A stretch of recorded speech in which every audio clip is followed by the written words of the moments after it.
Have you ever had a that that you had you could you do you want you could do so you do you want him to do you so much you could do anything?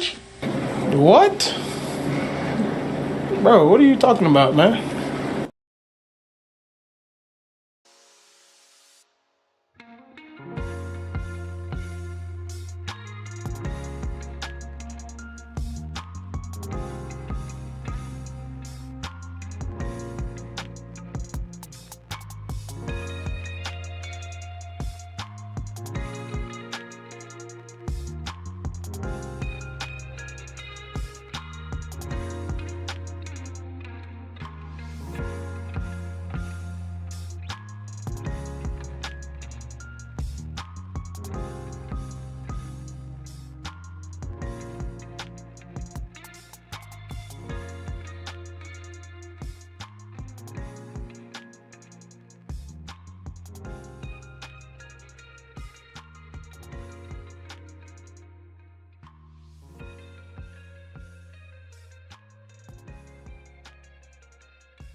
Hello and welcome to the Full Send Half Mast Podcast, episode number 60.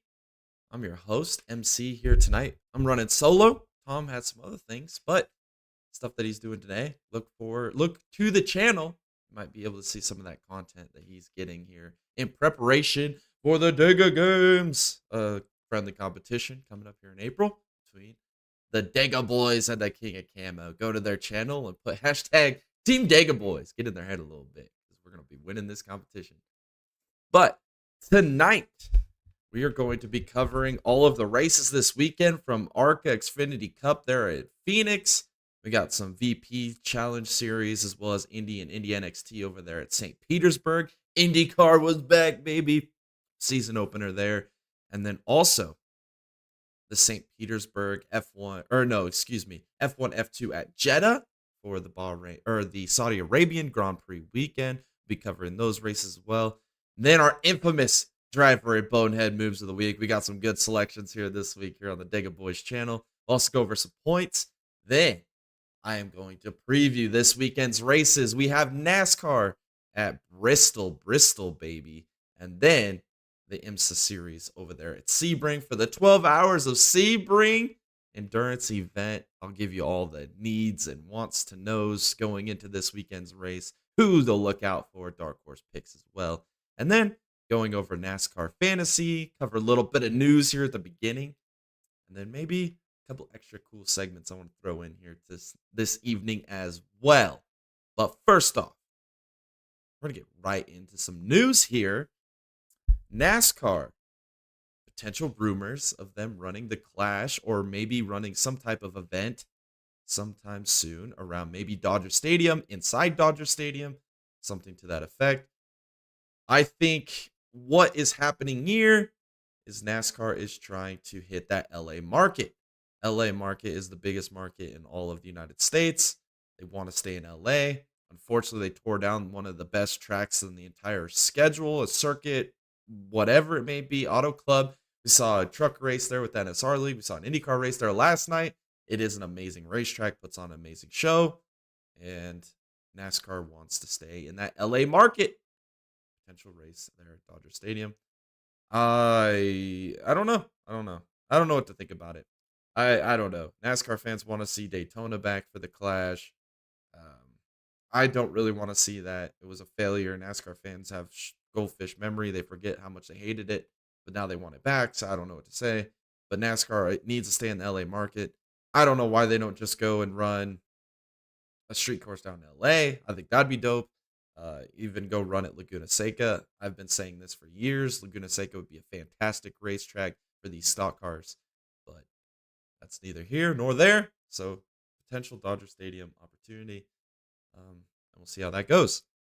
Also, some more F1 shenanigans, more F1 news coming out of the groundworks here. It seems like a never-ending story here out of the Formula One world here. But Felipe Massa is filing a big money lawsuit against the FIA and the FOM over the 2008 Singapore Grand Prix crashgate. If you don't remember, in 2008, there was the Singapore Grand Prix, and Renault was trying to get the championship there with Fernando Alonso. Massa was with Ferrari. They were in a tight championship battle. Fernando Alonso's teammate at the end of that race caused like a little bit of a crash, which really messed up Felipe Massa's opportunity there. Alonso goes on to win, ends up winning the championship there in that season. And Felipe Massa believes he was wronged in this whole deal, so he's filing a lawsuit against them. I don't know where this is going to go. I believe it's going to go nowhere. It's a never-ending circus over there in Formula One. But I guess we'll keep you updated. We'll keep you posted on anything and everything going on with this lawsuit. I believe it's just a big dog and pony show at this point, like everything in Formula One. So we'll see. I guess we'll see where this goes. I think it's hilarious. I think it's absolutely hilarious.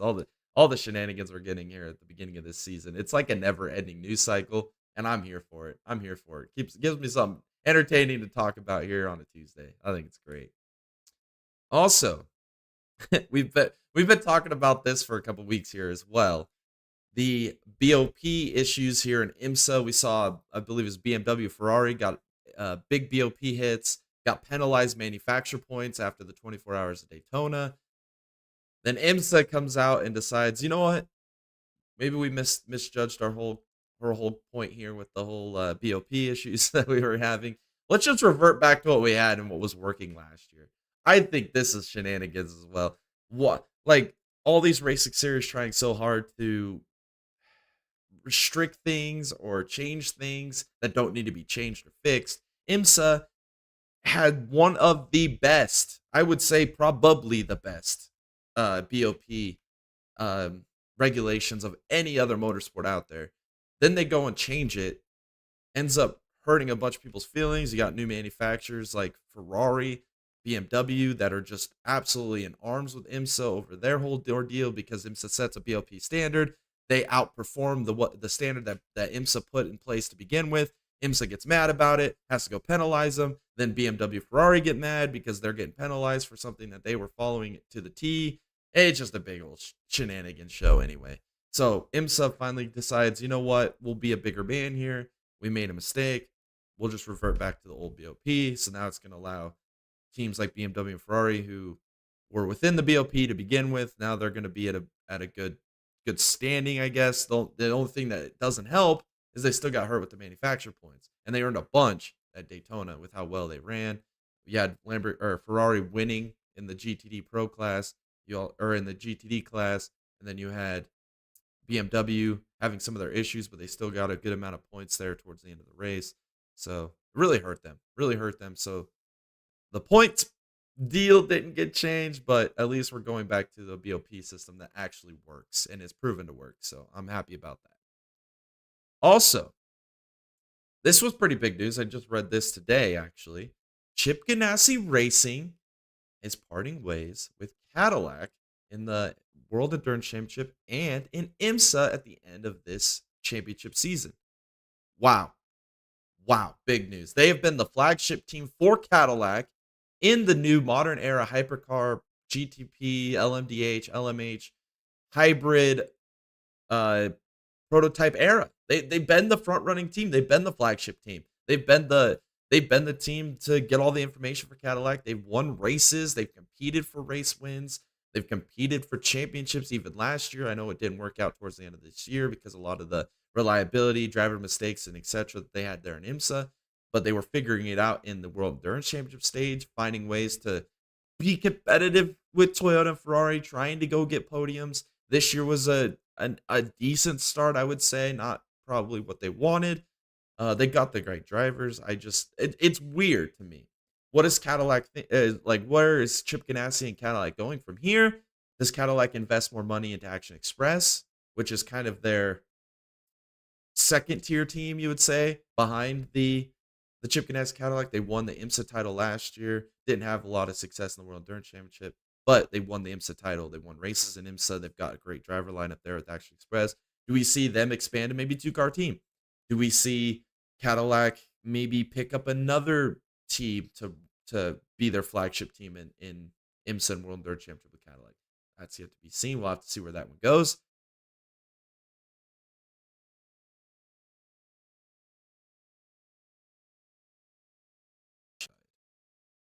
All right, I think I'm back. I don't know what does happen there for a second, but I'm back. But what does Chip Ganassi do? Where do they go? Does maybe Lamborghini? We see Lamborghini making a start. We'll talk about this later with Sebring. Lamborghini's making starts in IMSA this year, in the endurance events, minus Daytona. Does Lamborghini maybe cling to Chip Ganassi? Maybe they make Chip Ganassi their flagship team going into next season. That could be a possibility. We see McLaren. I don't know about the whole McLaren deal with Chip Ganassi and that. I don't think that's on the table. That would be a little bit of irony right there. But we also see Aston Martin jumping into IMSA World Endurance Championship in 2025. Do we see Chip Ganassi maybe be the front running team to take over the Aston Martin project? I don't know. Some interesting stuff going to be happening here in this next offseason, prepping for the new manufacturers coming into this new hypercar prototype era in the World Endurance Championship as well as IMSA. I'm excited to see what happens. I think it's just odd. It's hard to think Chip Ganassi won't be racing with Cadillac. That's a hard concept to swallow. That's like saying Hendrick wouldn't be running Chevys next year. I mean, it's interesting to see what's going to happen here. If I was a betting man, which I'm not, I would say maybe Lamborghini. Watch out for Lamborghini. Maybe them and Ganassi.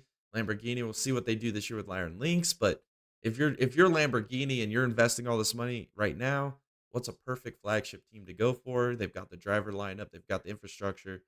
I mean, that would be a pretty easy transition in my opinion. And that would really put Lamborghini at the front run here to potentially win championships in the next couple of years. So we'll have to keep tabs on that. But I thought that was very interesting news that I read here today. Also, I'm so excited for this. I'll talk about this more later too. But Connor Zilisch, oh my goodness, man. This guy can drive. 18-year-old talent. winning races in the Mazda MX-5 Cup. He won in the LMP2 class at Daytona, proving how great he is. He is getting an opportunity with Junior Motorsports in the number 88 to run his Xfinity debut this season at Watkins Glen. Oh my goodness. I am honest. I know that's months and months away in the playoffs, but I'm looking at him as a favorite already. I mean, I know it's his debut attempt, but he's in great equipment.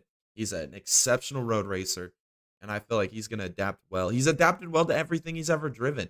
I know he ran an ARCA race last year, ran really good in that. He ran really good in the LMP2, Mazda MX-5 Cup. I could see him running anything and being successful. So I'm excited for this. I'm really, really excited for this. Very excited for this. Alrighty, I think that covers news. I've got one more talking point I want to get to, but I want to save that here a little bit later in this podcast. So bear with me here. Alrighty, let's talk about some of the races this weekend. On Friday, we had the ARCA Series, the General Tire 150 at Phoenix, which saw William Sawalich, which was my pick. Bragging a little bit here. That was my pick. He qualifies on pole. And then basically the only way I can summarize this race is ARCA wrecks galore, ARCA breaks, ARCA destruction, ARCA racing at its finest. Lots of big wrecks in this race. And then towards the end of this race, William Sawalich was leading the race, and we had a lightning delay, and then lightning turned into a rainstorm, tsunami type rainstorm. Cancels the race early. William Sawalich ends up taking the rain-shortened race.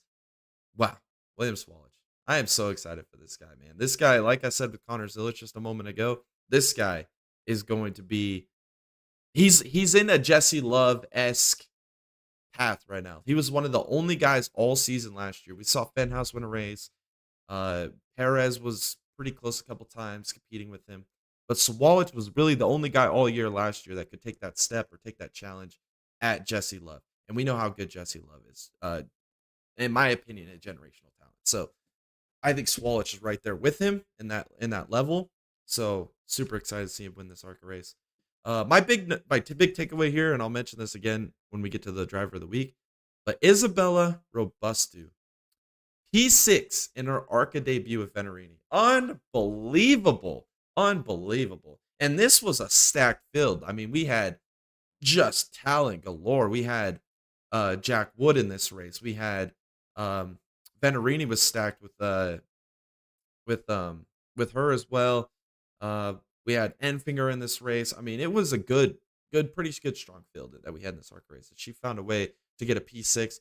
I believe she could have finished a little better if she was a little better on restarts. That's where she kind of struggled on the short runs. She was like really struggling getting the car to rotate in the center of the corner real tight.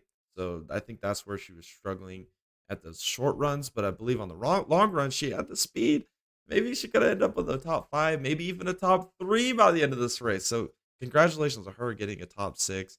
Again, another female motorsports driver that's doing great things in the world of motorsports. It's awesome to see. Here for it. Alrighty. Let's get into F2. Formula 2. The Jeddah sprint race this weekend. We saw Aaron in pole in race 1. Then we had a safety car lap 1. This is typical Formula 2. It seems like every race you're gonna have a safety car on lap 1. You can almost count on it. The sun's gonna rise in the east. It's gonna set in the west, and we're gonna have a safety car lap 1 in a Formula 2 race. That's just the way it goes. It was Victor Martins this time. We also had 2 cars stranded on the grid during the sprint race. Didn't even take off on the grid. So it was just a lot of shenanigans there early. We saw Versure go to the lead on lap 8. And then he would go on to win the race. But hold on. Wait a minute. He had issues with his throttle mapping. And so they end up DQing him from this race, which handed it over to Hauger, who finished P2, who ends up taking the sprint race. So big drama there in Formula 2 this weekend. And I'll get into some more of this FIA Formula shenanigans here this week because there's quite a bit to talk about, especially when we get to the Formula 1 race as well. But yes, he ends up having some throttle map, not to speculation, end up getting DQ'd. Hauger wins. Then we go to the Grand Prix, Jeddah Grand Prix on Saturday. We saw Antonelli on pole. And again, like clockwork, another safety car lap 1 with Marty crashing. And then we had another virtual safety car late in this race with Zach O'Sullivan having some issues late. But Enzo Fittipaldi. I know maybe this is a hot take, but I think Enzo is a way better driver than Pietro. Um, I don't know. I think that way. I don't know. It might be a hot take for a lot of people because I know Pietro's got like a pretty good following. He's in IndyCar, like especially with a lot of people that I know. I think Enzo's a little bit better of a driver, and he goes out and wins the Grand Prix there, which was kind of surprising because last week we saw a little bit of a dominant performance there by Zane Maloney. Kind of non-existent this week.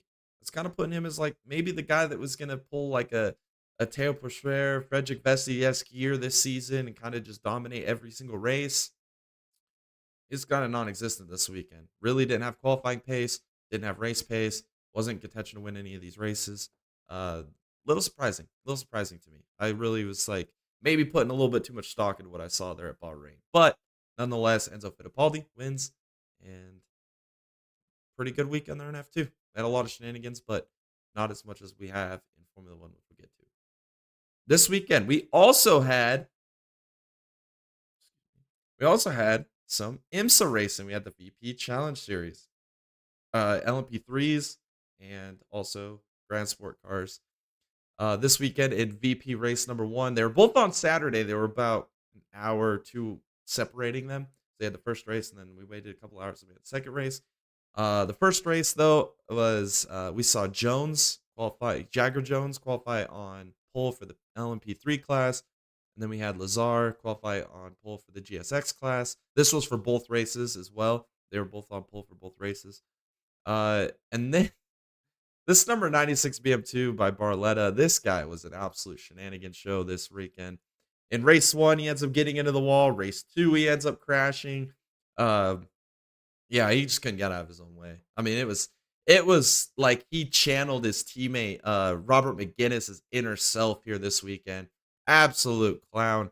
I wanted to nominate him as a bonehead move of the week or bonehead of the week, but there was just a lot of good choices, and I'll get to that later here as well. There was a lot of good choices this week, and we'll get to those here as we go through this podcast. But in race 1, we saw Cody Ware and Alex Kirby get into a wreck here. Cody Ware, I mean, again, this is another guy I could have easily put as bonehead move of the week. I mean, he was just an absolute shenanigan show. I mean, he goes out in Daytona, looks like he's about to set the damn world on fire, looking like the best race car driver ever. Couldn't compete with Agakani there at Daytona. Agakani was just so good, but it looked like, holy cow, we're seeing a Cody Ware we might never ever see again. I mean, this guy might just be the next greatest thing. I mean, absolute put himself on the map at Daytona. And then he gets leveled down back to earth here this weekend, turning into some shenanigans. Him and Alex Kirby. I would say Alex Kirby wins the VP Challenge Championship last year. Was definitely one of the favorites. Just didn't really have an opportunity here in this race. And then, like I said, Jagger Jones and Jesse Lazar qualified on pole. They went pole to checker here in these races and win both races. And that pretty much summarizes it. Agakani in race 2 maybe didn't have the speed of Jagger Jones, but had a tire rub on lap 1, really set him back and really kind of ruined his race. So like with F2, put a lot of stock at Agakani like I did with Zay Maloney. Maybe this guy is the next thing. He's going to be a championship contender all season long. Really didn't have it this weekend. So I guess that's the beauty of motorsports, right? You think you got it figured out. Somebody's really finding a way to be competitive, and then they get leveled back down to earth. And that's what we saw this weekend in the VP Challenge Series. VP Challenge Series is a fun series to watch. They run 45-minute races, 2 different classes. Really kind of the prime spot for these LMP3s to shine in IMSA nowadays because of the way that the field sizes have grown in the WeatherTech Challenge Series. So it's not a lot of grid spots left for LMP3 to run. And that's a lot with LMP2 as well, as LMP2 not being able to run in the World Endurance Championship this year with the increase in hypercar build capacity now. We're up to like almost 20 hypercars in there, as well as another 20, 30 GT3 cars. So there's really no place for LMP2s to go besides IMSA. So now IMSA is still running them in the WeatherTech Challenge Series. which we'll talk about that more here as well as we get into the preview for the Sebring race. But yeah, that was the VP Challenge races this weekend. Now, for the Xfinity race, the call811.com, every dig, every time 200. I don't know who's naming these Xfinity races. Last week it was the Lyuna, and now we get this name. I don't understand who's naming these races, but we saw Cole Custer qualify in pole. We had a caution early for Josh Williams. Wow, what a terrible start to the season Josh Williams has had. Oh my goodness. I was so looking forward to see what he could do this year, but it's like I don't know what's going on with colleague. I mean, we made this a meme all off season. They just don't have it. They are lost in the sauce right now. I think Tom was nailed it right on the head of the nail right there. I think that they're way in over their head. They're spending too much money, and it's just a trickle down effect. And this is where we're at now with colleague. Chandler Smith goes on to win stage 1. Custer went on to win stage 2. At the end of this race, though, Allgaier's leading with about 5 laps to go. Loses a tire from the lead. Crashes out. I mean, if this isn't 2023 Justin Allgaier all over again, I don't know what is. Wow. Wow, what a game changer there. Then we get to an overtime restart, which sees Chandler Smith hold on to win in the overtime finish and take the victory here this weekend. Chandler Smith really showed the pace there at Vegas. Didn't get the job done, but redemption.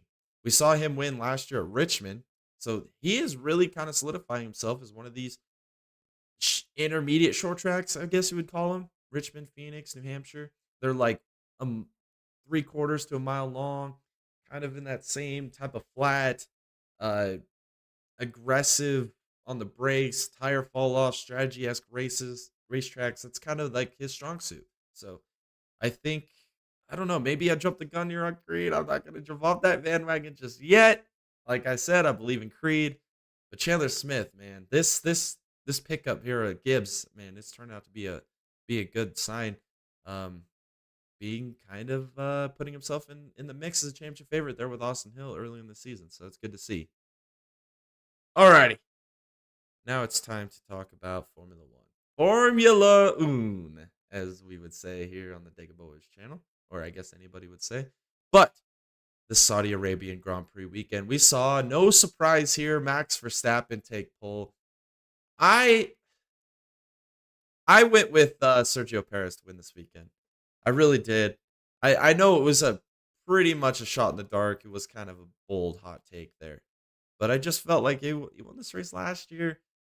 He's good at the street courses. He's good at the beginning of the season, especially last year. He proved that. It just wasn't. It just wasn't. Max Verstappen is the man. He goes on to win this race in pretty convincing fashion. But what I want to talk about here at Formula One. The initial start of this race, right? Lando Norris on video footage. We got an onboard from George Russell's car. We had another picture from above on the starting grid. Lando Norris jumps the start, moves early before the lights go out, crosses the starting box line. Then it takes about 20 laps for Formula One to even note it to begin with. Then they investigate it, and they come up with the conclusion that, his transponder didn't register that he jumped the start. Okay, but we have video footage of him jumping the start. This is like we say with Chase Elliott all the time. This guy can do no freaking wrong in Formula One. Not one thing wrong. Absolute shenanigans. And what makes it even worse, he gets no penalty, no punishment. But Sergio Perez, after that first safety car on lap 8, which I'm going to talk about that here in a second. Yes, we have a safety car on lap 8. Or no, it wasn't even lap 8. It was lap 6 with Lance Stroll. We go down on the safety car. Everybody goes down to make a pit stop. And we see Sergio Perez make his pit stop and leave his pit box. They released him. Fernando Alonso is coming up pretty close behind him. He pulls out just enough room to slide in there, slot in just fine. Fernando had to do a little bit of a checkup, but it didn't affect Fernando at all on pit road. Didn't hurt really anybody in this situation. They note that quicker than anything. That thing's noted right away. We get that noted before we even get the Lando Norris note. Then they end up penalizing Perez 5-second time penalty, which at the end of the day, it didn't affect him. But still, the consistency is what gets me here. He had enough room to pull out of this box. And if you're going to penalize him for that, you definitely have got to penalize Lando Norris for jumping this restart. I mean, this is absolute favoritism at its finest. What are we doing? What is Zach Brown? What is so cool about Zach Brown? I am so over this McLaren, Zach Brown, Lando Norris freaking drama train that we get every damn race all season long. Everybody's a Lando fan. Lando can't do any wrong. It takes me back to when I went to Vegas for the Formula One Grand Prix there. Lando Norris crashes early in that race. Everybody in the crowd loses their mind. They're freaking panicking. Oh, Lando. Oh, our poor boy Lando. And I'm over here cheering, getting dirty looks from everybody. I love it. I don't care. I go against the grain of everybody, honestly. I can't stand the notion and the narrative, especially someone like Lando Norris, who he's not even competitive. And even if he does have a chance, he's not even that competitive. It's just, I'm tired of the whole favoritism crybaby routine and all these motorsports. It's just over and over again. Got to play favorites, and I'm just over it. Let's have some damn consistency in Formula One. And it's from the top to bottom. It really is. We got all of this stuff going on with Christian Horner, which I could get into that again. I'm not going to. I'll save you guys that drama show in itself. But unbelievable. I'm just over it. I'm over it. We need some consistency in Formula One. All right, for the rest of the race here, some other things I want to talk about is Magnussen. Kevin Magnussen, man, this guy, he's getting so much flack right now. And I don't understand why. I mean, yes, I agree. He needed the penalty he got for running Alex Albon into the wall. I agree with that 100%. That was pretty much uncalled for. He had plenty of room to the left. Albon was there. There was no reason for him to go and squeeze him up into the wall. I agree with that penalty, 100%. But with that penalty happening, it put Haas in an interesting scenario here. Magnussen allows Hülkenberg to go by. I think Zhou went by at that time as well. Those were two of the guys that did not pit during that initial safety car with Lance Stroll, which, you know what? Yeah, I'll get to Lance Stroll at the end here. So that penalty happens. Hülkenberg goes by. Zhou goes by. Puts Haas in an interesting perspective here, because now Haas is in a position where they could potentially get a point with Hülkenberg. Wow, big moment here for Haas to score a point in Formula One. Unbelievable. So, what does Magnussen do? He puts on an absolute train-blocking show here at Jeddah. Unbelievable. He had Tsunoda, Ricciardo, Ocon, both Williams with Albon and Sargent, all, and Bottas as well, but Bottas he was a little far behind. We're not going to count that. But he had them all parked in a bus, basically. And he was just killing their lap time. I think Tsunoda challenged him at one time trying to get by. And Hülkenberg fought him with everything he could to stay ahead of him. Eventually did. Cost Tsunoda another spot to Ocon. And just backed the pace up so far that by the end of the race, when Hülkenberg did have to make his pit stop, he was able to get points. Finish P10 in the race to get that final point there in the race. And then RB, Kia, Visa, Cash App, Toro, Alpha, Tori, Rosso, racing team, as we like to say here on the Dagobus channel. They're all mad. They want it looked into. They want it investigated. Then they rescind it because Haas ends up saying with a statement, yeah, we probably shouldn't have did that. That was probably very cool that we did that. But I mean, that's just modern day Formula One. If you're gonna not penalize somebody for jumping a start, well, how could you penalize somebody for racing? You know? Because at the end of the day, it was racing. He was racing for his position. Yes, it might have affected the RBs, but why are you letting people go by? It's racing. We're racing here. We're racing. We're not passing. We're racing. You don't have to let people by. You have every right to race for your position. I think what they did was absolutely genius. Absolutely genius. Great strategy there by Haas to get points for Hulkenberg there. Yeah, I loved it. I loved the aspect of it. And I love the drama. I love the crybaby as attitude out of RB. Get by him. If you're faster, do it. But you weren't faster. You couldn't get by him. That's your own fault. There's nothing to cry about there. So it's not like he was making triple blocks or double blocks even down the straightaways. He just was able to slow the pace down in the short parts of the course and was able to speed up in the fast parts of the course and was able to keep that gap, be able to keep the position. Nothing wrong with that. So congratulations to Haas for pulling off a magical strategy to get a point there in this Grand Prix. Also, I keep mentioning this. I held on to it at the end, but Lance freaking Stroll, man, this guy, man, I am over this. I come onto the podcast last week and I picked my fantasy lineup. I'm loud and proud about my fantasy lineup. I'm super excited for it. I had Lance Stroll on there, and I said, you know what? Last year at the Saudi Arabian Grand Prix, we saw Lance Stroll put together a pretty good performance. We saw Alonso find a podium. I was like, this weekend, watch out for Aston Martin. I believe they're going to get both drivers in the points, and it's going to be a great fantasy week for Lance Stroll. So what does Lance Stroll proceed to do?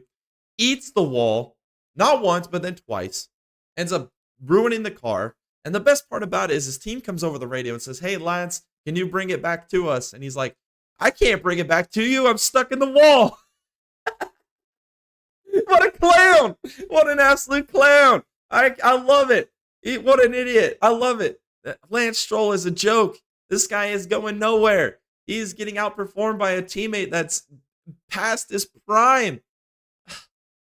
Lance Stroll, what are we doing? These Aston Martin cars are probably the fourth, fifth best car on the grid. You could argue they're the fourth best. There's an argument to be made there. What are we doing? What are we doing? Bonehead move of the week. Lance Stroll. I can't stand it. Makes me look like an idiot because I go out here and I pump you up last week and then you wreck. And then I got to come on here on this podcast today and I have to tell you that you are terrible. Come on, man. Don't do this to me. Don't do this to me. You're putting me through some damn stress here, Lance Stroll. Come on, man. I can't be pumping you up like that. Come on now. Come on now. Over you. Alrighty. Now, for the results for the Grand Prix, Verstappen wins. Max Verstappen. Unstoppable, man. Unbelievable. He might just win every damn Grand Prix this year.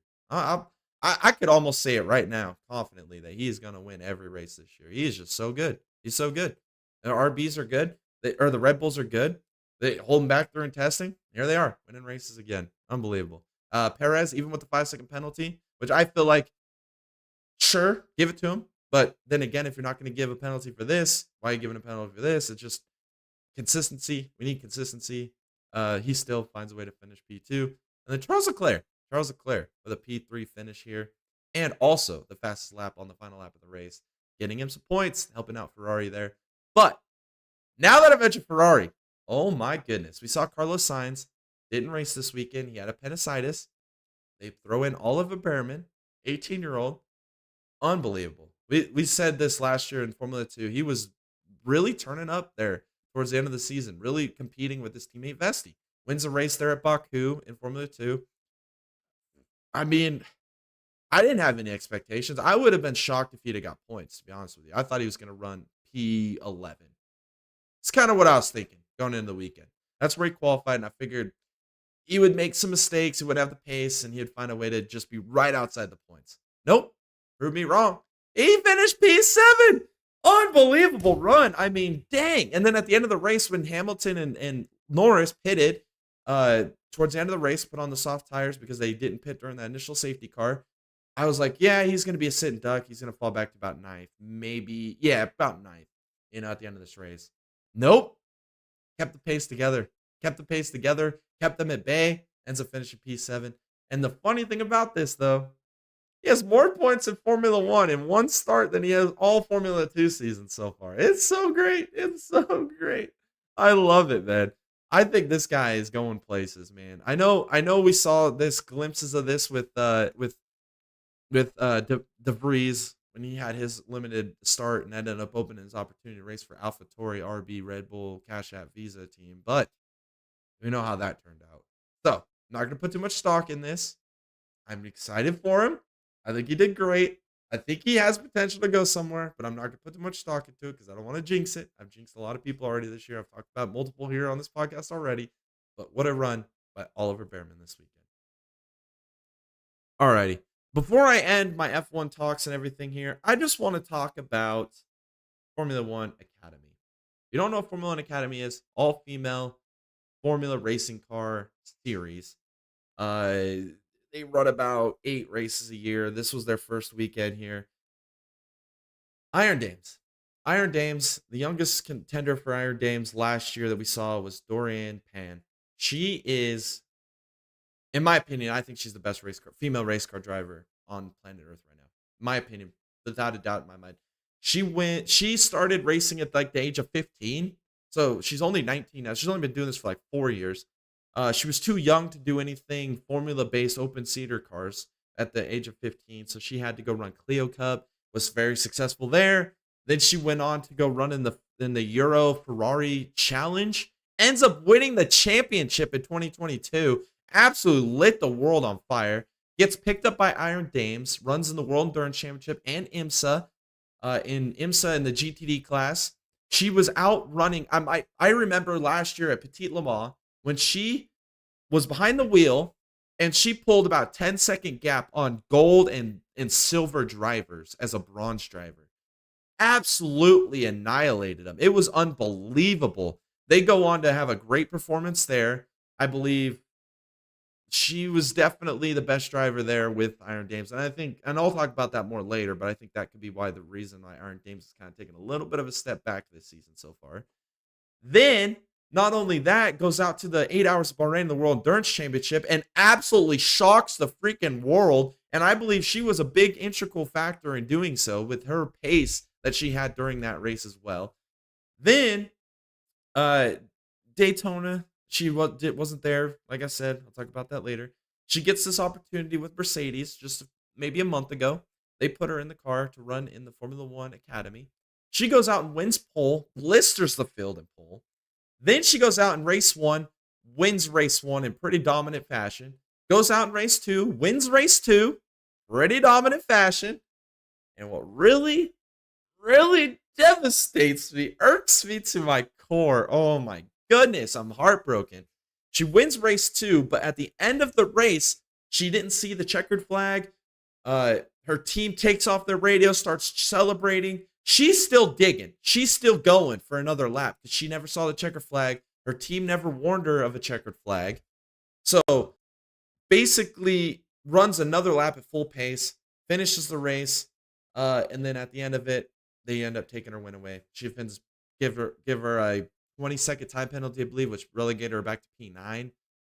I'm devastated. I honestly think that they did this purely for the fact that they know she's going to dominate this season. She's going to win all the races and claim the championship. So they've got to keep it compelling, keep these other people in the race, as the season goes along.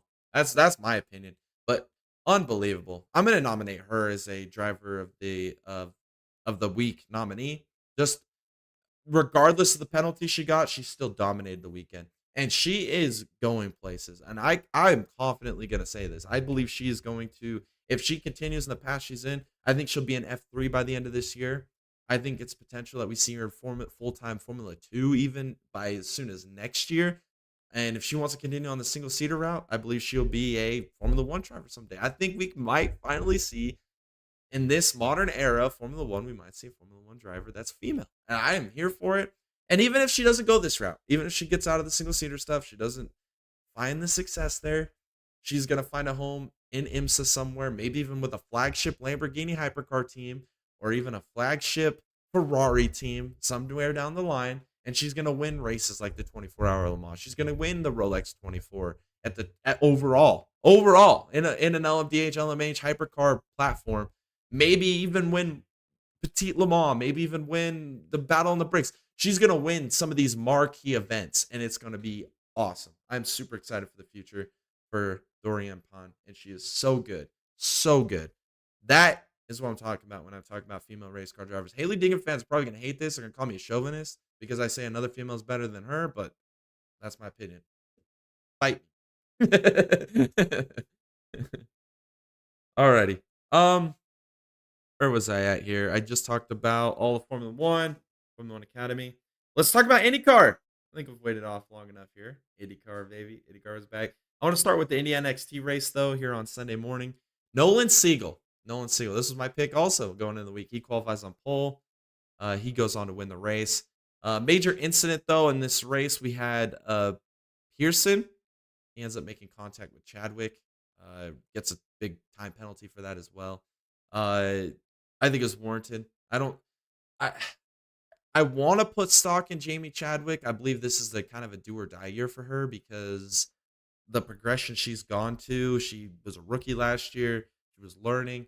I feel like this year she's got to make a big step in improvement, especially with a lot of the major players in Indy NXT are gone this year, whether they went to IndyCar, Formula 2, Formula 3, they're all, or even IMSA.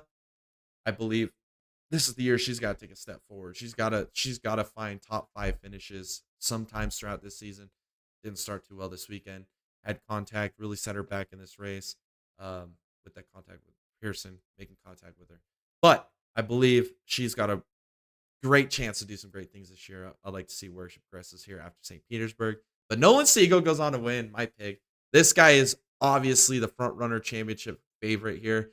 And the other 3 guys that made the return back to Indy NXT this year that were right there on the cusp last year, that would be Jacob Abel and Louis Foster. And guess who finished top 3? Nolan Siegel, Jacob Abel, Louis Foster. Those are your 3 championship favorites. I think as the season progresses, those are the guys to look out for to be contenders for this championship. And I believe Nolan Siegel is going to be reigning at the top of this at the end of the year. I predicted in the offseason, and I'm sticking with it. And he goes out and proves me right by winning the pole, winning the race here this weekend. All right. It's IndyCar time, baby. It's IndyCar time. Oh, man. We had a new practice format. IndyCar fans weren't too excited about it. They have a format where all cars go out, run a session, then they red flag it, then they split the field in half. One group goes out, then they bring them in, red flag it. Another group goes out, and they red flag it. IndyCar fans aren't super happy about this because they said it's not really made for TV practice session. I enjoyed it. I enjoyed watching the practice sessions. I thought it was entertaining. It broke it up a little bit. Yes, we had some red flags that kind of delayed the process or the flow of the event or the practice sessions, but I enjoyed it. I thought it gave you compelling stories from each session, which I thought made it interesting. Like we saw Rosenquist really showing a lot of pace. Saw the Penske cars showing a lot of pace. Pato showed some pace. I thought that really brought a different aspect to it, kind of seeing who could be competitive from one session to another. I thought it was pretty entertaining. IndyCar fans didn't quite think that though. There's a lot of buzz going on about this whole practice session incident or this whole practice session format. So that's what I'll say. My opinion, I enjoyed it. I thought it was entertaining. I'm excited to see how it plays out throughout the rest of the season. All right. Well, like I said, Joseph Newgarden and Felix Rosenquist were like pretty much 2 of the quickest guys throughout practice and qualifying. We saw those guys qualify 1-2. Newgarden with the pole. Lap 1, we had a little bit of St. Pete shenanigans going into turn 1. 3-4 wide going into turn 1. And Christian Lundgaard. Oh, I'm so devastated for him. I felt like he was going to have a pretty darn good race going here. Didn't qualify necessarily up towards the front of the field, but he gets a puncture out of that whole turn 1 shenanigans. Really set his race off in the wrong way. Lap 27. I hate this. I put a lot of... I picked him as my dark horse and talked him up all off season. I think this might just be an outlier, but he makes a big mistake here. Ends up getting into the wall, crashes, ends his race. We saw some speed, a little bit of speed out of AJ Foyt Racing, a little bit. Don't put too much stock into it. But Stingray Rob ends up having issues. I thought this was freaking hilarious. Point of the race, lap 35. He ends up having some type of mechanical issue, pulls it off into the runoff area there in turn 1. Jumps out of the car and he's all pointing at the right front, like, get a fire extinguisher, get a fire extinguisher. That was entertainment at its finest. I loved it. I thought it was great. Oh, man, it was so great. I loved it. Alrighty. And then Marcus Ericsson, with his debut here with Andretti, ends up having some mechanical issues here, a little bit past the halfway point, really ended his race. Unfortunate. I I don't know what to think about Andretti anyway. I don't know what to think about this move. I think it's going to change throughout the season. I think it was a good move by Andretti to bring in Ericsson. I think he's a good fit with the driver lineup they have there right now with Kirkwood and Herta.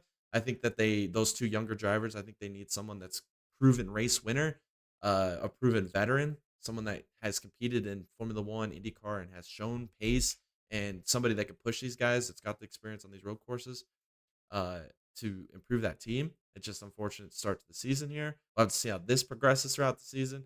I think maybe we'll just chalk this up to some race one issues, I guess, is what I'm going to chalk it up to. But kind of unfortunate there for Ericsson. Also, my big thing here, we see Grosjean move over to Junko Hollinger. I don't think it was a great move. I think that he is going to get the back end of all these deals. We know what happened with Callum Ilott while he was there with teammates there with Canapino at Junko Hollinger. I think we're going to see a lot of the same here with Grosjean. But in this race, this was a Grosjean issue here. Grosjean problem. Ends up turning Linus Lundqvist up into the wall. Made a really late dive bomb. Ends up clipping the left rear tire of Lundqvist. Turns him around into the wall. It was a bad look. Very bad look. I'm going to nominate Grosjean as Bonehead Move of the Week. I don't know what you were doing here, my guy. I don't know what you're thinking. Grosjean, come on, man. Like, I put a lot of stock into you last year, and you just continuously found ways to wreck race cars and disappoint me and take winning race cars and trash them. And then you go to Juncos, and it's like you show speed in qualifying, show speed in practice, and then you go out and do something dumb like this. Grosjean, man, what are we doing? Frustrated. And I like Linus Lundqvist. I think he's going to do something this year, and it just, again, really bad start to the year, especially with this incident here with Grosjean. But for race win, Joseph Newgarden. Penske. The Penske train is just rolling along, man. Ever since last year when they won the Indy 500, that is when Penske just put themselves on the pedestal. They win basically every oval in IndyCar last year. Blaney goes on and wins the 600, goes on and turns up an amazing championship run just out of nowhere. Wins the championship, and then they go out and win the Rolex 24 at Daytona. They go out and win the opening round of the World Endurance Championship. They're at Qatar. Then they go out and win the opening IndyCar round. I mean, unbelievable start. Last 8 months or 10 months here for Penske has just been unbelievable. And I think it's just going to keep on rolling. The Penske train is not stopping anytime soon. Unbelievable. Also, we had Pato O'Ward finish P2. I like Pato. I'm excited to see what he does. I don't like McLaren, but I do like Pato. So I'm kind of excited for him to see that he got this P2 finish. And then also you had McLaughlin, Will Power 3 and 4 respectively. McLaughlin, I said this in the beginning of this from the off season. McLaughlin is my dark horse championship favorite here in IndyCar. Comes home with a P3. Really resilient, valiant drive to get up to a P3 by the end of this race. So I'm really excited for him. I believe that this is just the beginning of a championship run here for McLaughlin. I do. I think his oval game is going to step up. I think that if he can keep the pace here with Newgarden, he's on the Penske train that just won't stop. Watch out for McLaughlin as this year continues. I say also watch out for Will Power. I think he's going to rebound this year. He went winless last year. I think he's going to win a race this year. I think the Penske train is just on a roll right now. The big surprise here, though.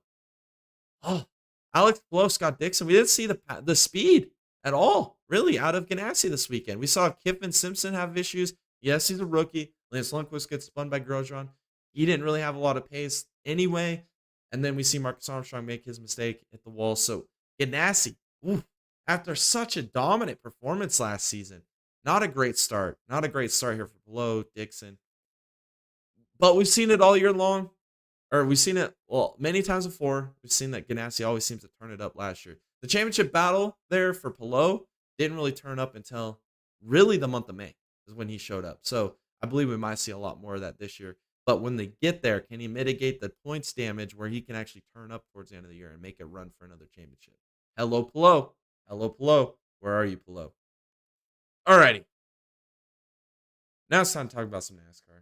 It's time to talk about some NASCAR. Oh my goodness. I know, man. I know. It's a weekly thing here. If you saw that little meme there at the beginning of the podcast, that's kind of how I feel right now with NASCAR. I don't know if you caught that or not. It'll play again here at the end of the podcast, but that's how I'm feeling with NASCAR. NASCAR fans. Oh, man. All right. The Cup Series on Sunday, the Shriners Children's 500. We saw Hamlin on pole. Major crash early in this race with Cindric, Kraus, and Dillon.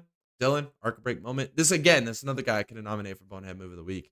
Just so many options to choose from this week, so I kind of narrowed it down. Reddick ends up winning stage 1. Bell wins stage 2. Big crash about a little over 100 laps to go there with Logano, LaJoy, and Kraus. Of course it was LaJoy. Dumpster. Whatever. Kraus involved in another incident. But Logano. Let's talk about Logano for a second. Wow. It's an even-numbered year. Always makes the championship 4 in an even-numbered year. His start to this season has been atrocious, man. Like, goodness be. Wrecks out at Daytona. Wrecks out in Atlanta. Vegas last week has no speed. This week wrecked out again. Logano. Wow. I think he's sitting like 33rd in points. I mean, wow. What a turnaround this guy's going to have to make to get back into the playoff contention here. He's got less points than Gragson, and Gragson had a 35-point penalty. Unbelievable.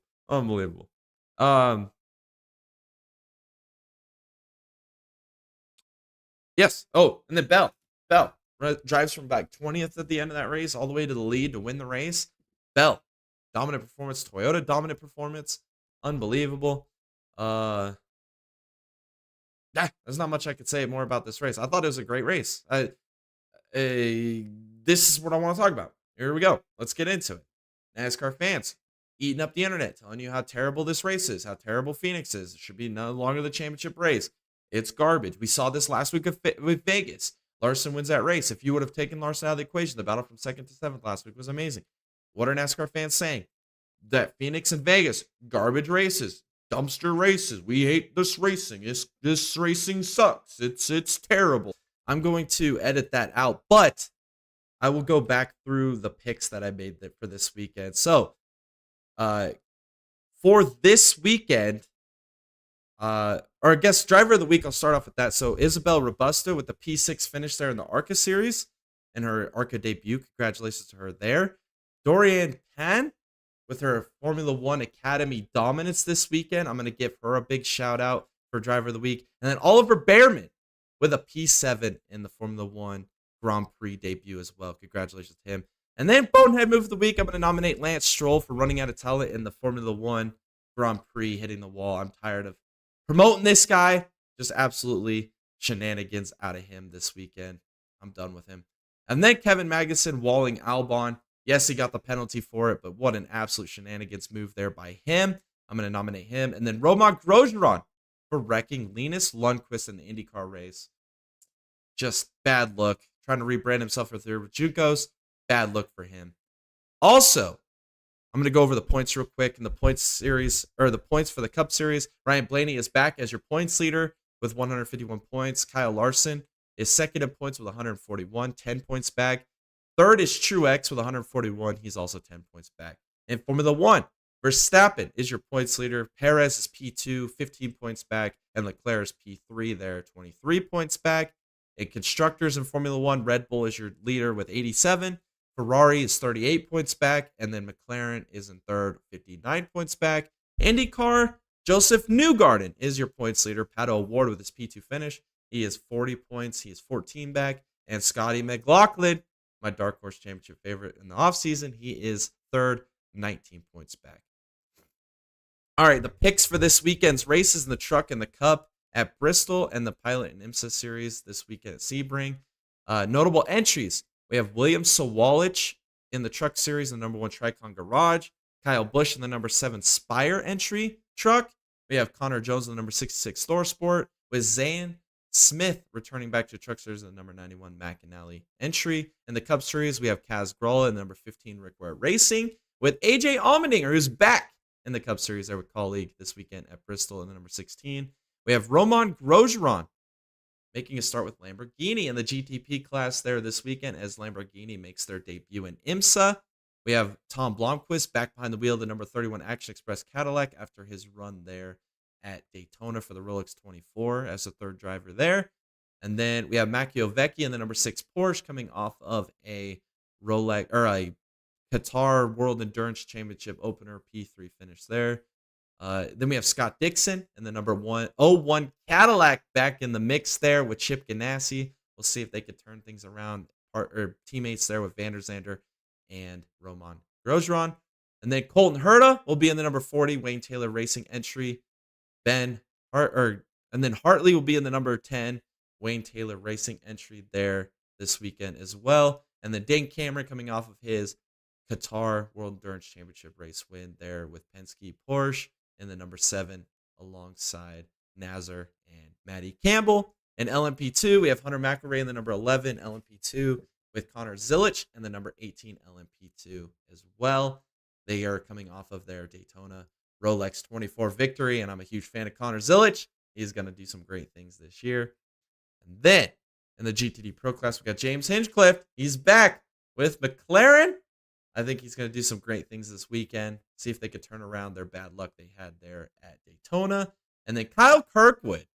He is back in the Vassar Sullivan. I love Vassar Sullivan so much. He'll be in the number 14 Vassar Sullivan this weekend as well, alongside Barnicoat and I believe.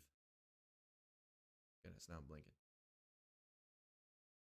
Yeah, I'm blinking. But he'll be in the number 14 Vassar Sullivan.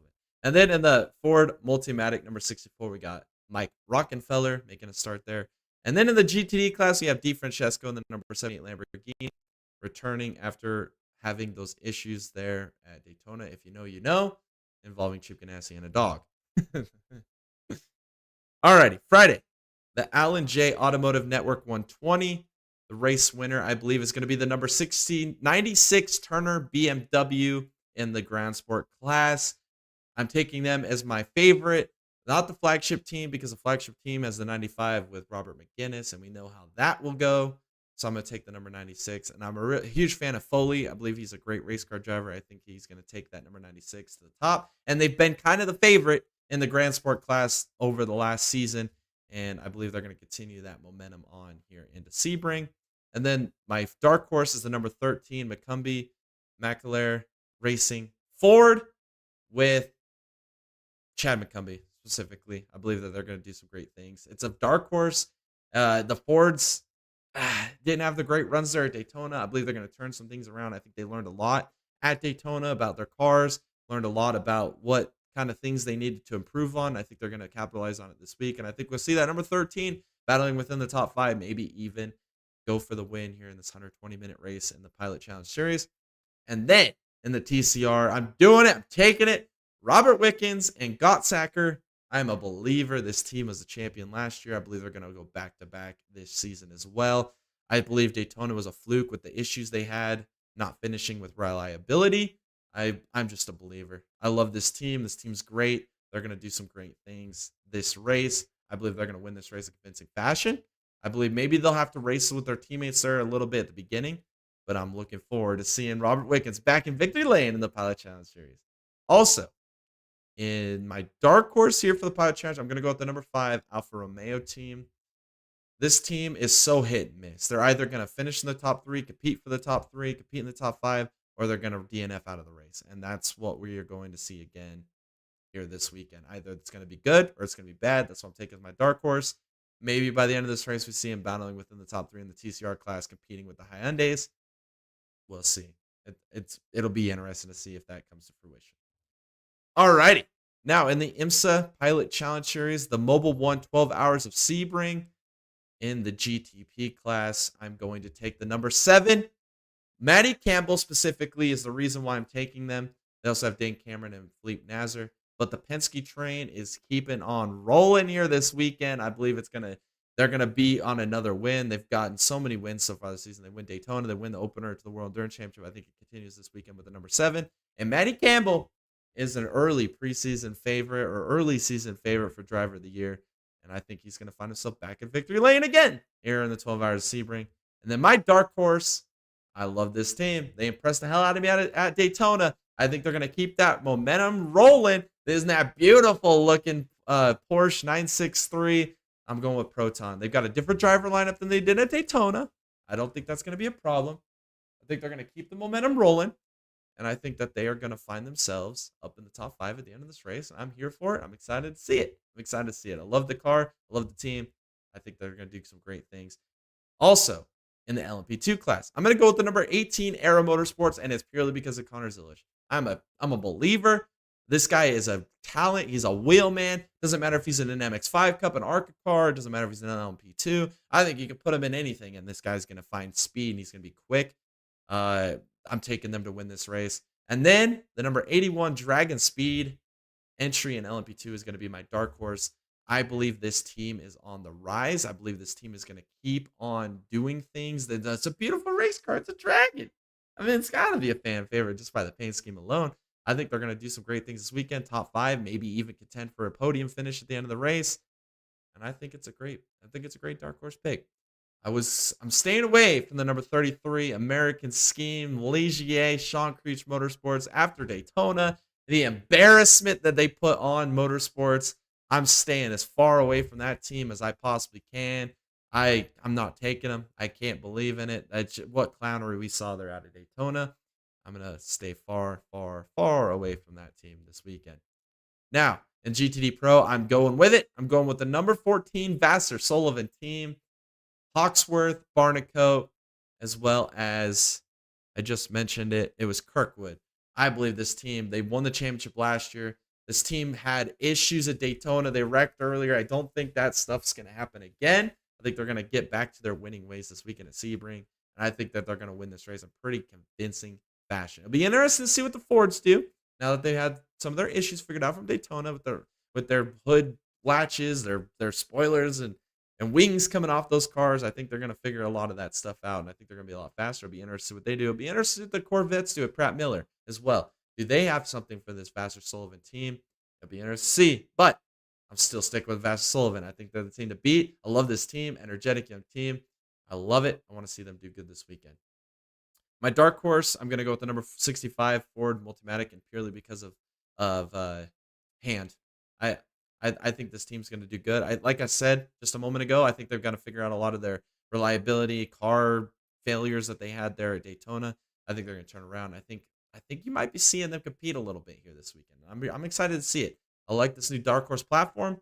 I think that they're going to have this car figured out. I think they learned a lot from Daytona. They're going to be up there in this race. Now, for the GTD class, I'm going to stick with it. I think they're going to win sweep both GT classes this weekend. I'm going with the number 12 Vassar Sullivan. I believe that they're going to get the job done this weekend, and they are going to win this race in GTD, and they're going to sweep both GTD and GTD Pro. I'm super excited for it. I love Vassar Sullivan. Let's go Vassar Sullivan. That team is awesome. Now, my dark horse in GTD, I'm going with the Iron Dames. I know Dorian Pond is not racing for him this weekend, but they still have Gadding, Bovey. I think that and Frey. I think that team's still going to be okay. I think that they took just a slight step back this year without having Dorian Pond in that car, but I'm still a believer, man. The Iron Dames blood runs deep. The Iron Dames blood run thick. I believe, watch out for the Iron Dames this weekend. I believe that they're going to be a dark horse threat, and they might just shock the damn world this weekend and end up winning that GTD class. That GTD class, kind of for grabs, especially with a lot of the top teams moving up to GTD Pro this year with them improving in their driver licensings this year. So watch out for the Iron Dames this weekend as a dark horse pick. Now, for the truck race, the Weather Guard truck race at Bristol, I'm going with Christian Eckes. Christian Eckes nearly won this race in the fall. I believe if things would have went better there at the end, he got past late. Corey Heim goes on to win. I believe Eckes is the man this weekend. I think he's going to get it done. I think he's going to be better than Raja, Nick Sanchez. I think he's going to be better than Kyle Busch. Watch out for Christian Eckes. I think he gets redemption this weekend at Bristol and gets the job done and kind of solidifies himself as one of those guys that's going to make the playoffs, and maybe this is the year he can finally break through and win that championship. My dark horse, I'm a believer. I'm a believer in this driver. I'm a believer in this team. I think they're getting out of the PTSD they had last year with the driver they had in that number 13 car there at ThorSport. I think they're going to get out of that little bit of PTSD. They finally got a driver behind the wheel that's capable of winning races. I think that the transition with this new team's kind of been rough on them, and I think they're going to start figuring things out. And I think Jason Garcia is going to be getting top 10 runs here over the next few weeks. I think he's going to win a race at some point this season. I'm a believer. I like this guy. I think he's going to do some great things here this weekend. watch out for him to be in the top 10 at the end of this race. Now, for the Cup Series race, the Food City 500 at Bristol. My favorite this weekend. I've picked him twice this season. Hasn't panned out for me. But what is the old saying? Third time's a charm. Third time is a charm. And I believe Brad Keselowski is going to get the dub this weekend. We've seen how good that Roush has been at Bristol, the spring, or not the spring race because it's been dirt, but the fall race the last couple of years. We see Buescher win it once. We've seen Keselowski and Buescher both be super, super competitive. I think Keselowski is going to break through. He's going to break this winless drought that he's on. He's put in the work. He's put in the time. He's put in the investment in this team to make this team competitive again. I think it's finally time. He reaps the fruits of his labors. I think he's going to have a dominant performance this weekend. He's going to be up front all night long. Keselowski is going to end up in victory lane. I'm so excited for it. I can't wait to see it. I'm going to be cheering for him this weekend to get it done. He is a deserving driver, and he just needs to break this winless streak, man. We've got to see that American flag get broken out here at some point, man, where he is winning a race. Why not Bristol? A race that RFK cars have found success at in recent memory. Also, my dark horse, a lot to the sentiment with Roush. I believe that this front row motorsports team has found some pace at Bristol. We've seen the pace they had at Bristol last year in the playoff race with McDowell specifically. I believe this driver, though, not McDowell, but Gillen. I was so high on him this offseason. I picked him to win a race this year. I didn't pick him to make the playoffs, but I did pick him to win a race this season. And why not Bristol? We saw the pace that they had last year in this race in the fall. I believe that the finishes or the results and the points are not reflecting of how good of a driver or how good Gillen has done so far this year. Should have won Atlanta. He had the best car. Didn't win the race. Fight me about it. But I think Gillen this weekend, I think he's going to be in the top 10, top 15 all day. I think by the end of the race, they play their cards right, strategy right, stages, cautions, whatever falls the right way. I feel it's all going to lie in their hands. And I think Todd Gillen gets the job done this weekend with a top 5 finish, maybe even better. Maybe he can win this race. Maybe this is a race. This is one of the races I look at during the offseason where he could have a chance to win. And I'm a believer. I'm a believer in Gillen, man. Watch out for Todd Gillen this season. All right, my fantasy lineup for this weekend, I'm going to take Chris Buescher and Brad Keselowski pretty much for the same reason. Recent memory, I believe they're both going to be up at the front of this race, both in the top 5, top 10 all day long. I think there's not much more I have to explain there. I believe those are guys to watch out for. Blaney, this is a guy that's kind of leading that Penske fight here in the Cup Series this season. That Penske train ain't stopping, just keeps on rolling. And I think that Ryan Blaney is going to keep rolling that Penske train this weekend. I think he's going to be top 5, top 10 all night long, just like I said with Buescher and Keselowski. And I think watch out for Ryan Blaney. They score you a lot of points this weekend in fantasy. And then I went back and forth with my race pick this weekend with a bunch of multiple drivers, and this is one of them, Denny Hamlin. He won this race. I believe he won this race. Correct me if I'm wrong, but I believe he won this race in the fall last year. Why not win it again? Why not win it again? This is a guy I went back and forth with my race pick between him and Keselowski and Busch, which is the next guy I've got on my fantasy. Watch out for these guys. Busch, if he can win the race on Friday, watch out for him to be a contender on Sunday. If you look at a track historically that this is Busch's track that he's going to be good at every time they go there, it's Bristol. Bristol and Kyle Busch just go together like peas and carrots, man. It is a match made in heaven there. And if he can win the truck race with all that momentum on his side, I think he could sweep the weekend, honestly. So watch out for Kyle Busch this weekend. He's going to score you a lot of points in fantasy. Now, for matchups, we have Buescher versus Elliott. I think this is a no-brainer. I'm taking Buescher. I don't think I even need to explain this one. Next is McDowell and Preece. I'm going with McDowell, a lot with the sentiment I did with Gilliland here. I'm taking McDowell over Preece. I just believe that the SHR cars, I believe Gregson's kind of leading that charge right now, and I don't think there's a lot more there. And I think that you're going to see McDowell be competitive in this race. I'm excited for it. Alrighty. And then for the next matchup, we've got Keselowski versus Bell. I'm going to take Keselowski because I'm picking him to win the race. I believe he's going to be top 5 all day. And if he doesn't win the race, I think he's still going to be a top 5 contender. I don't know if Bell can go back-to-back here with double back-to-back performances that are this good. It's going to be hard to double back on that or double down on that. So I'm going to take Keselowski for the safe pick here, especially because I picked him to win. And then the final matchups, 2 rookies, Hocevar versus Barry. Again, this is a no-brainer. I'm going Hocevar, Hocevar, Hocevar. Hocevar is the man. This guy can drive anything. We saw what he did last year in that really garbage Legacy Motor Club number 42. I believe he carries the momentum. I think he's running 23rd, 24th in points. Watch out for Hocevar to continue the momentum. I believe he could be a potential dark horse chance at a playoff berth, man. I really do. He is so good. Watch this guy be in top 15, maybe even a top 10 by the end of this race.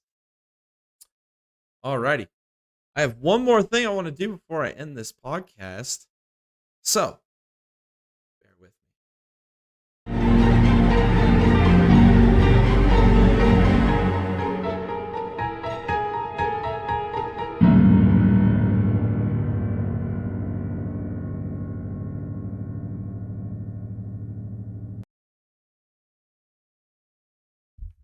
I believe NASCAR is tanking the entire season, especially with short tracks and not giving us more horsepower, because they are trying to promote this Atlanta track. They've got so much money invested into it, and they are just gaslighting NASCAR fans into thinking it was the greatest race of all time when it was absolute garbage, so that anything else that happens short track wise, they could just pawn it off as they don't want to go to short tracks anymore. They made it bluntly obvious. They could just pawn it off as that the gold standard to NASCAR is these Atlanta races.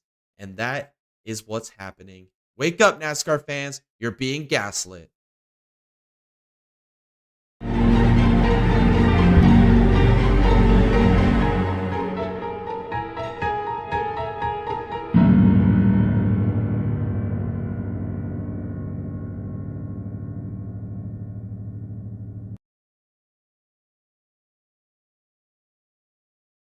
Alrighty. Let's wind down this podcast here for tonight. I just want to say, make sure you guys follow all of our socials. We have an X, we have a Patreon, a Facebook, a TikTok, and an Instagram. Go follow us on all of those platforms to stay up to date on all content on this channel coming out here in the near future. Also, go follow us on Patreon. We have full-length crash compilation videos on there, and all of the proceeds from that go back to helping us build better and greater content for you guys here on this awesome platform as we try to continue to build this racing platform for this generation, generations to come, as we believe that racing and motorsports is the greatest sport and pastime on the entire planet of Earth.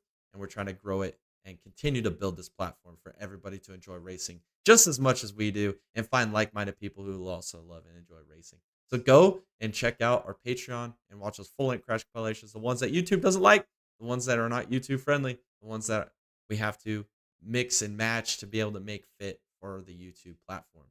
Also, go check out our merch store. Again, all of those proceeds go back to help out our YouTube channel. Go pick out some Joey Logano milk carton shirts. He's still on those milk cartons, like I mentioned here earlier in this podcast. Also, go and check out our other merch content that we have on there, as well as Big Daddy NASCAR, Big Daddy IMSA. We've got some Steven Doughton gear. We got some Dega Boys 1-year anniversary gear. Go check it out. Go rep the boys. It's so awesome. So much great content. We're updating that all of the time. Also, stay tuned to the channel because Tom couldn't join me here tonight, but he's off doing a little bit of a competition, a little pre-game competition here before the Dega games with the King of Camo. Oh, man. And just check out our channel. You're probably going to see a little bit of shorts content there from Tom for what he's doing there here today. Go check out the King of Camo. Go show him some love. Go give him a like. Go give him a comment. Tell him that the Dega Boys sent you. If you like guns, customization, you love firearms, you love funny comedy skits, you love anything to do with guns, go check out the King of Camo. Those guys are just awesome, fun, wholesome dudes. Great content. Go leave them a comment. Tell them Dega Boys sent you and leave them a hashtag Team Dega Boys. Let's get in their heads a little bit as the Dega games are approaching, and the Dega Boys are going to win this competition. So give them a little bit of hashtag Team Dega Boys. Get in their heads a little bit. Get the mojo rolling here for the Dega Boys. Also, if you would like to become a member of our YouTube channel, go do that now. There's multiple different tiers for you to choose from that best fits your interest in the channel. All those proceeds go back to help our channel. So like I said with our Patreon, to continue to build this platform, continue to make great content, get equipment to make bigger and better content for you guys here on this platform. Big shout out to Telltaps, a new member of our channel as of last Thursday. Thank you so much, Telltaps, for joining our channel. Also, thanks to Steven Doughton, who puts in a ton of effort over there at the Next Sim Racing League, puts in all the time, effort, and everything for all of us to jump in that little fun sandbox to have a good time racing, bringing great content for you guys here on this YouTube channel. What a fantastic job Steven does. He doesn't get enough credit for how much work he puts into that channel, or into this league. So thank you, Steven, for being a member of our channel. Also, Dallas Seward, you've seen him on this channel many, many times here in the past. Big shout out to Dallas, as he is one of our original members actually on this channel. So thank you, Dallas, again for being a big supporter. Also, Joshua Kreider with PSCRL. He puts on an awesome league over there as well. Puts in a lot of work and time and effort. Nice, cool dude to talk to. Helps us out a ton with a lot of this great content. And what an amazing series he runs over there. Thank you so much, Josh Kreider. Ultimate Diehard. He even gets some merch getting sent to him here in the next few days. So thank you, Josh, for continuing to support this channel as we continue to grow here on this YouTube platform. Also, big shout out to Kyle Hendricks, buying people some memberships, being one of the first to super chat our channel. He is a big supporter, also a racer there in the Next Sim Racing League. Puts in a lot of work, and he's always here helping us and supporting us here on this YouTube platform. Also, go check out our Discord. If you love motorsports, you want to stay up to date with all the news, Thomas put together this fantastic website-esque news platform on Discord. That link is in the description below. If you love anything Formula One, IMSA, IndyCar, World Endurance Championship, NASCAR, it's all on there. It's all on there. All the news, all the drama, Big Daddy moments, rumors. It's great. Even some iRacing stuff, some short track racing, some dirt track racing. We even have some supercar racing, Formula E, Formula 2. Yeah, it's all on there. Everything you need to know about the motorsports world to stay up to date with everything. We update that daily. Make sure to go check that out. And with that being said, I think that will conclude this week's episode. Oh, by the way, we have a broadcast tomorrow with the Next Sim Racing Truck Series League at New Atlanta. Make sure to go check that out. We'll be live here for round number 4 of their season there with the Georgia 250. Also, on Saturday, we're back with the PSCRL Truck Series League at Dover. That's going to be a fun race. And then on Sunday, we are back with the Nexus Sim Racing Sports Car Challenge, the 75 minutes of Sebring. LMP2s, GT3s, GTPs. It's going to be a great time. Some of the best iRacers in the business in all 3 of those races. So make sure to tune in to Digga Boys channel for some great broadcast action here on YouTube. So with that being said, we'll be back next week with another episode of the Full Send Half Mass podcast. This has been Jay tonight, running solo. Hopefully you guys enjoyed this podcast. I'll have to go ahead and edit out a little portion of this because apparently I had my mic muted. So that's unfortunate, but it'll be all good and watch worthy for you guys here on YouTube. So thank you guys again for tuning in. Like, comment, and subscribing to our channel. And this has been the Digga Boys, and we'll see you guys in the next one.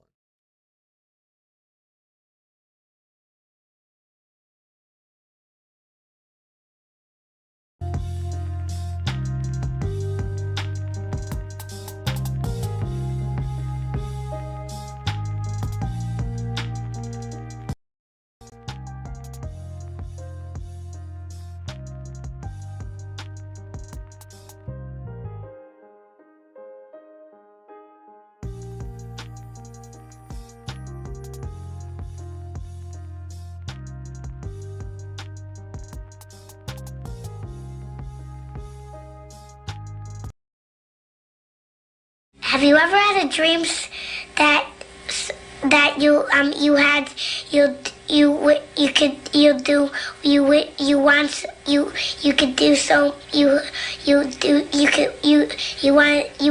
him to do you so much you could do anything? What? Bro, what are you talking about, man?